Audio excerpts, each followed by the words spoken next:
जैसे ही कामयार के एक्सीडेंट की खबर आयरा को मिलती है, उसके पैरों तले से जमीन निकल जाती है।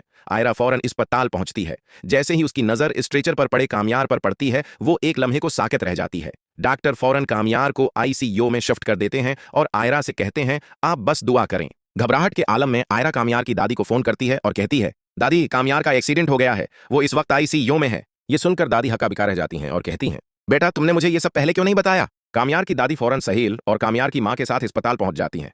जैसे ही दादी आयरा को देखती हैं, आयरा रोते हुए उनसे लिपट जाती है। इसी लम्हे कामयार की मां आयरा से कहती है, ये सब तुम्हारी वजह से हुआ है। अगर मेरे बेटे को कुछ हो गया तो मैं तुम्हें कभी माफ नहीं करूंगी। अचानक डॉक्टर आता है और कहता है, हम एक मरीज को नहीं बचा सके। ये सुनकर सबके होश उड़ जाते हैं। आयरा जोर जोर से रोने लगती है। थोड़ी देर बाद डॉक्टर स्ट्रेचर पर डेड बॉडी ले आता है। जैसे ही चेहरे से कपड़ा हटाया जाता है, सब चौंक जाते हैं।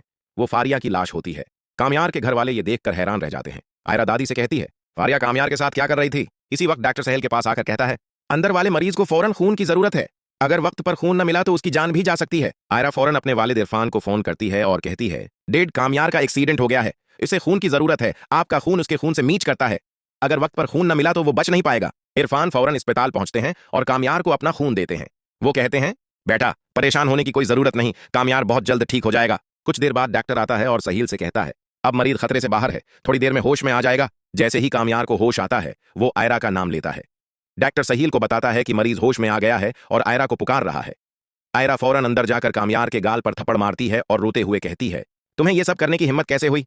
अगर तुम्हें कुछ हो जाता तो मैं सारी जिंदगी खुद को मुआफ न कर पाती। कामयार हल्की सी मुस्कुराहट के साथ कहता है, तुम्हारे कामयार को कुछ नहीं हुआ। इधर फारिया के वालिद कामयार की मां को फोन करते हैं और कहते हैं, फारिया कामयार के साथ घर से निकली थी मगर अब तक वापस नहीं आई। कामयार की मां जवाब देती है, फारिया और कामयार का एक्सीडेंट हो गया है, दोनों उस वक्त अस्पताल में है। फारिया के वालिद फौरन अस्पताल पहुंचते हैं।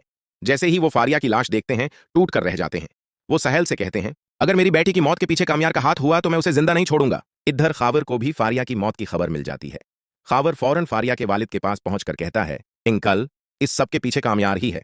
फारिया ने कुछ दिन पहले मुझे बताया था कि कामयार उसे जान से मारने की धमकियां दे रहा है। ये सुनकर फारिया के वालिद का शक यकीन में बदल जाता है। इधर डॉक्टर कामयार को डिस्चार्ज कर देते हैं और वो घर वापस आ जाता है। कामयार की मां उससे कहती है, या तो इस घर में आयरा रहेगी या मैं, तुम्हें हम दोनों में से किसी एक को चुनना होगा।